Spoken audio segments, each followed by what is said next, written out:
अहिंसा परमो धर्म की। आचार्य गुरुवर श्री कुंद कुंद भगवान की।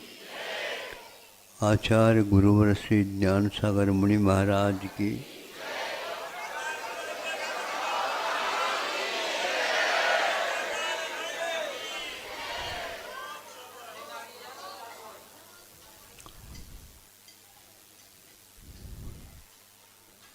व्याकरण की एक किताब होती है,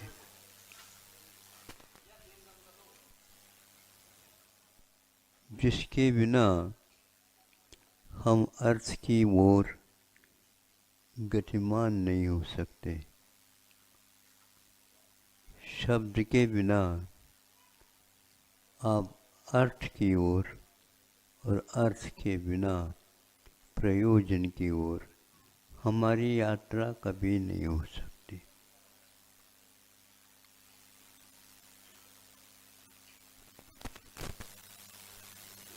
तो जब व्याकरण पढ़ना मैंने प्रारंभ किया था, एक प्रकरण था है तो वह संधि का, किंतु संधि के बिना भी हम दुर्लभ संधि क्या है और सही संधि क्या है ज्ञात नहीं कर सकते। उसमें सर्वप्रथम संधि करने की प्रक्रिया बताई गई थी। गंध, धन, उदक, ये दो शब्द है। बीच में धन काम कर रहा है।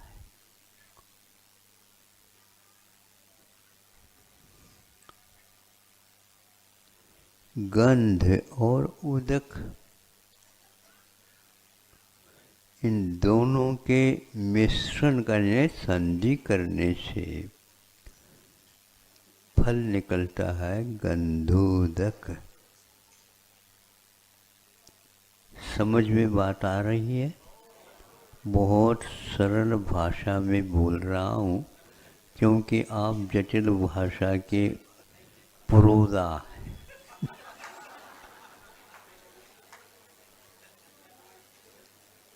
जिनके माध्यम से आप बोलियां निष्पादित करते हैं, वह ऐसे ही महोदय है। उनकी हिंदी समझना थोड़ा सा कठिन होता। अब गंधोदक जब शब्द तैर करके मेरे सामने आ गया और व्याकरण शुद्ध है, और उस व्याकरण के बिना अर्थ ने, अर्थ के बिना प्रयोजन शुद्ध ने, गंध और उदक का मिश्रण संधि गंधोदक है।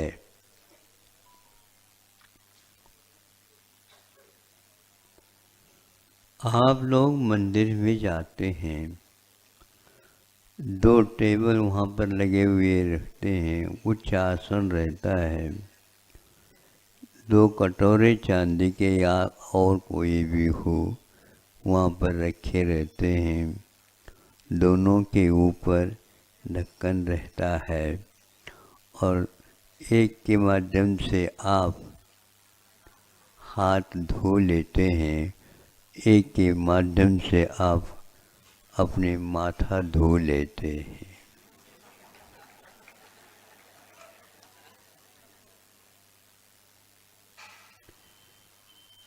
तो ठीक है, गंधोदक आगे जाकर के एक आध घंटे में समाप्त हो जाता है। इसलिए चाहिए भक्तों को वह एक गंध का, केसर से भरा हुआ का एक कटोरा रखा जाए और पानी उसमें मिला करके, घोल करके लो गंधोदक लो, अपना जीवन सार्थक बना लो।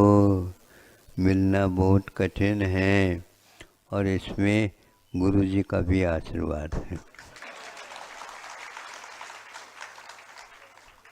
तो भैया जो कुछ भी आप ये व्यापार कर रहे हैं, इसके लिए हमारा आशीर्वाद नहीं है। क्यों नहीं है? आपने केवल उस शब्द का अर्थ या संधि विच्छेद और संधि करके गंधोदक का निर्माण कराया है, इसलिए मैं उसको स्वीकार नहीं करूँगा। अब क्या है आप ही बता दो, गंधोदक में इसके अलावा है क्या, मुझे बताओ। हाँ मैं बता तो दूंगा, लेकिन यह गंधोदक नहीं है। तो फिर तो व्याकरण गलत है ये सिद्ध करो। तो मैं व्याकरण को गलत तो सिद्ध नहीं कर सकूंगा, व्याकरण तो यही है। किंतु व्याकरण के बाद अर्थ की ओर, प्रयोजन की ओर जाना भी हमारा कर्तव्य होता है।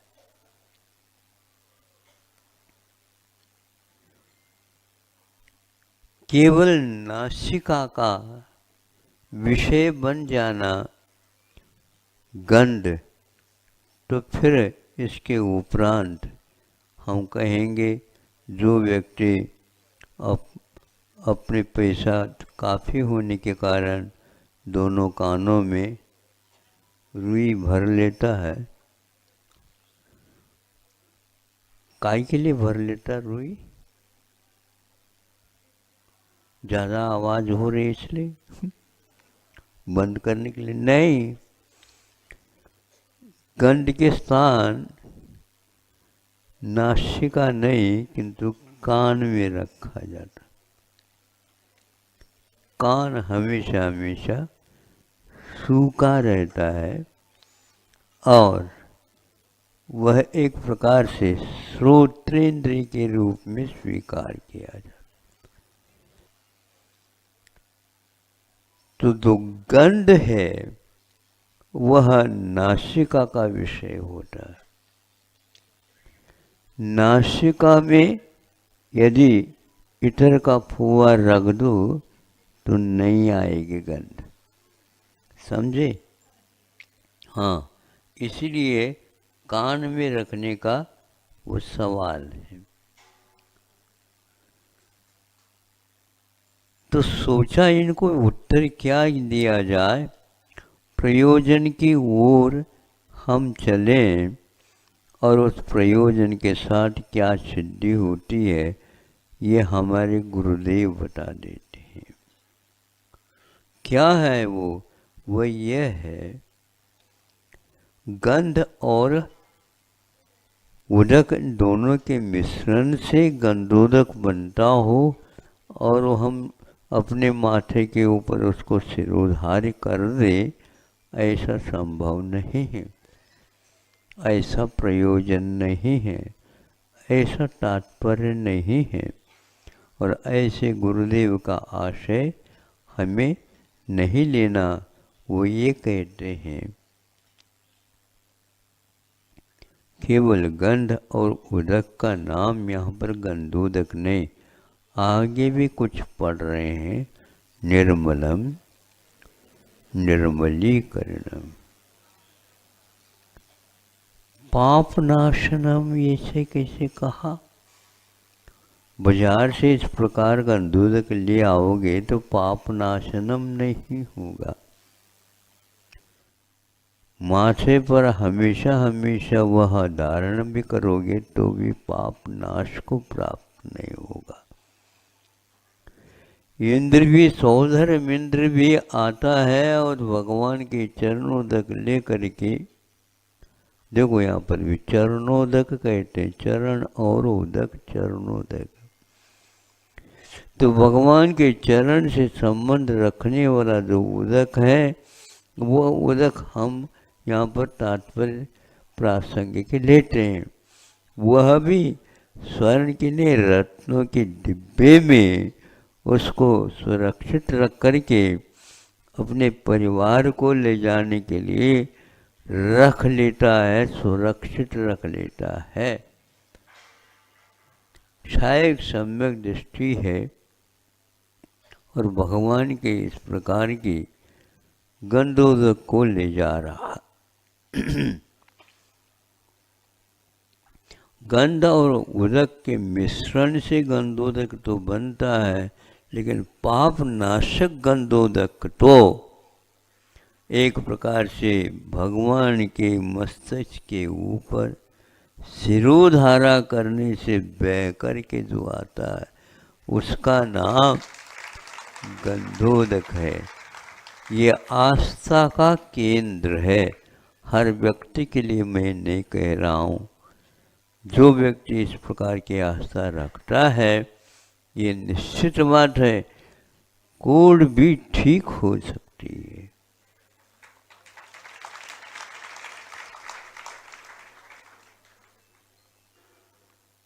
कंचन की काया बन सकती है और विपरीत अर्थ निकालने से कंचन की काया भी वह एक प्रकार से गंदी काया हो जाती है, कोड बहने लग जाता है।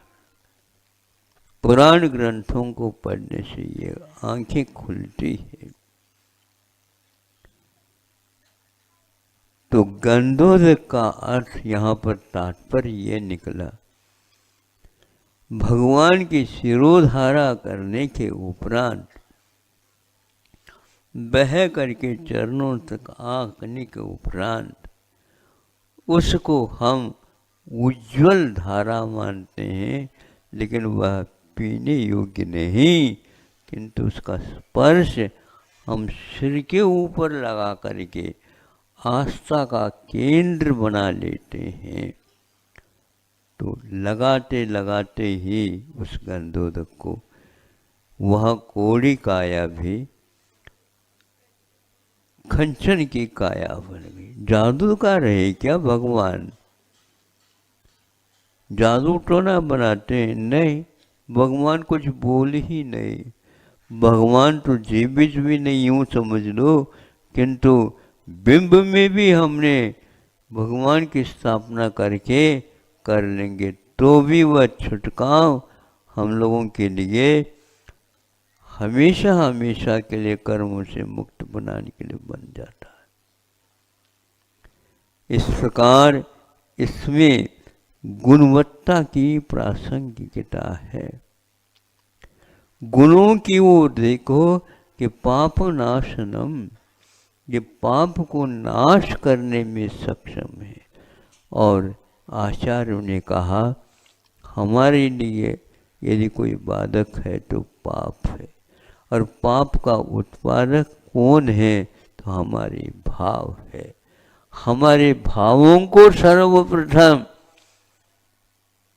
गंधोदक रूप दे दो, और हमारे भाव ही गंधोदक के रूप में हो जाते हैं। लेकिन स्वयं की गंधोदक स्वयं के पाप नाशन के लिए कारण, क्योंकि महाराज आपके तो चरणोदक से तो अब सब कुछ हो रहा है, और आप भी अपने चरणोदक से काम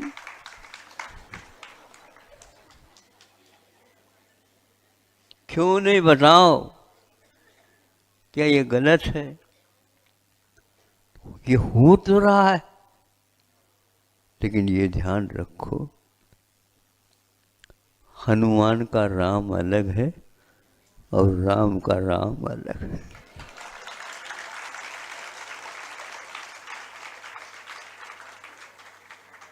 इसमें मेरा आ जाता है तो नहीं होता। भाव समझे, गंधोदक का निर्माण कैसा होता है ये समझे। किसी एक फैक्ट्री में से आप गंधोदक का उत्पादन 3 काल में नहीं कर सकते। ये गंधोदक पवित्र गंधोदक शिरोधार है। शिरसा अवधार्यते ते शिरोधार्य, मस्तिष्क पर उसको धारण किया जा सकता है। और अंत में भी इसका भाव हम नहीं समझ पाते हैं। बच्चों के अवस्था से ही हमें यह रहस्य समझाना होगा और आस्था का केंद्र उसको बना करके उसको स्वीकार करने से 8 वर्ष अंतर्मुख कम से कम हो, निश्चित रूप से पाप का क्षय होगा। ये सौंदर्यमिंद्र क्षय समय दृष्टि भी एक भव के बाद मुक्त होने वाला है। हजारों तीर्थंकरों के कल्याणकों में उपस्थित होकर के वह इस गंधोदक का उपयोग करता है और इससे भी आगे उसकी पत्नी आगे होकर के उनसे पूर्व में ही उस गंधोदक की महिमा क्या है वो पा लेती है। यह धन्य है भव्य जीव, निकट भव्य है, आसन्न भव्य है।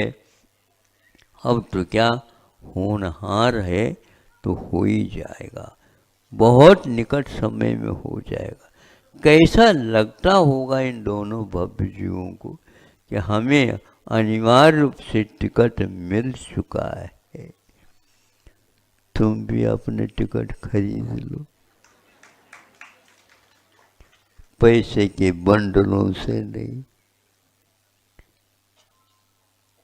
उसके इस प्रकार से नहीं, उसका जो सदुपयोग और उसके प्रति जो मोह है, उस मोह का नाश हुए बिना ये गंधोदक आदि जितने भी पवित्र पदार्थ हैं हम लोगों के लिए कार्यकारी नहीं होंगे।